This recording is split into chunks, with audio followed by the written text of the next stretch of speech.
Picture this: you're a grown woman, wearing your best Sunday dress, married with a home and a ring on your finger, and the law and the culture still treat you like you're under someone, not metaphorically, practically. Today I'm breaking down 1950s marriage rules and expectations that were considered normal in the US back then, but feel basically unthinkable now. I'm going to keep it real, keep it specific, and connect the dots between what people were told marriage should be and what women could actually do with their own money, their own bodies, and their own choices.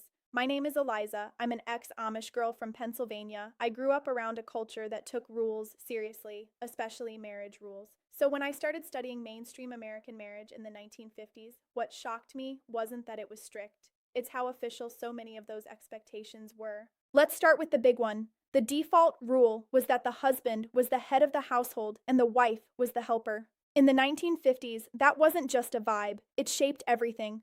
Who handled the money, who made the final decisions, whose career mattered, whose dreams were called selfish, and who was expected to smile and make it look easy. Even if a couple didn't live that way privately, society absolutely judged them like they were supposed to.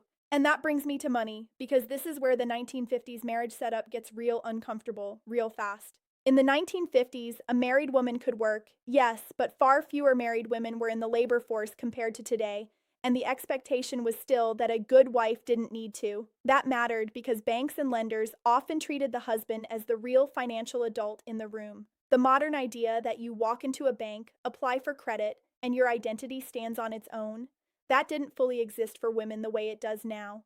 Long before laws caught up, a lot of women were expected to have a male co-signer, or they were treated like their income was extra and temporary. Think about how wild that is. You can be responsible, employed, paying bills, raising children, but the financial system and the culture still act like you're borrowing permission to live. And it wasn't only banks. Workplaces had their own marriage rules too. Marriage bars were a real thing in parts of the US for decades, especially in certain white-collar jobs and in some school districts and offices. Translation: some employers preferred single women because they assumed married women belonged at home, and some women were pressured to resign once they married. So the message was loud and consistent. Marriage is your job, and paid work is your hobby until you get picked. Now let's talk about divorce, because if you think just leave was an option in the 1950s, that's modern brain talking. In most states, divorce was fault-based. That meant you typically had to prove wrongdoing like adultery, abandonment, or cruelty.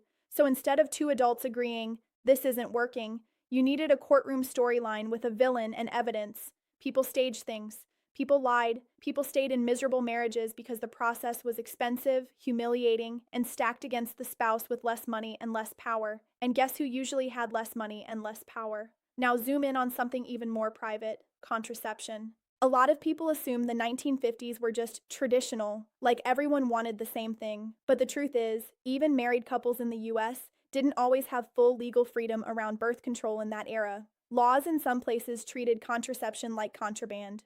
It wasn't until the mid-1960s that the Supreme Court struck down a ban on contraception for married couples in a landmark case.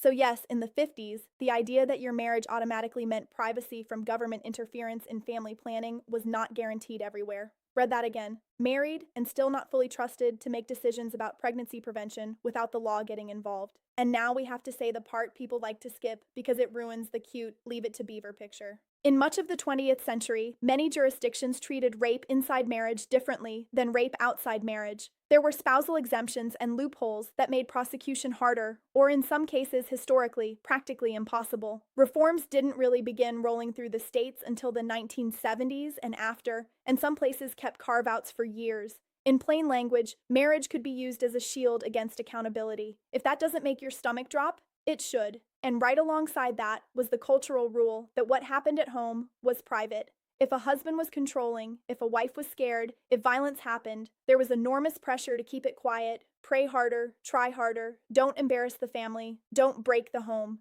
That silence wasn't accidental. It protected the system. Another rule that seems small until you live it is the identity rule. The wife becomes Mrs. Husband. In the 1950s, changing your name was expected, and socially, you were often introduced through him. You're not Eliza with a full story. You're someone's wife. Even your mail, your invitations, sometimes your credit and accounts could reflect that. It's subtle, but it trains you to shrink. And if you grew up like I did, where community reputation can feel like oxygen, you understand how powerful that is. You don't even need someone to threaten you. The rules live inside your choices. So when people romanticize 1950s marriages as simpler, what they often mean is clearer.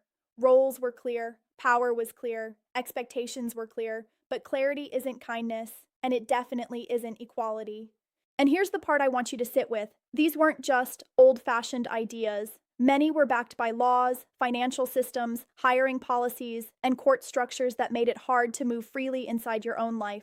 So the next time someone says, we should go back to the 1950s, I want you to ask gently but directly, back to what exactly? Back to which rules? And who pays the price for that kind of order? If you want, in the next video, I can do a part 2 with the most shocking etiquette rules that weren't laws, but still controlled women's lives like they were.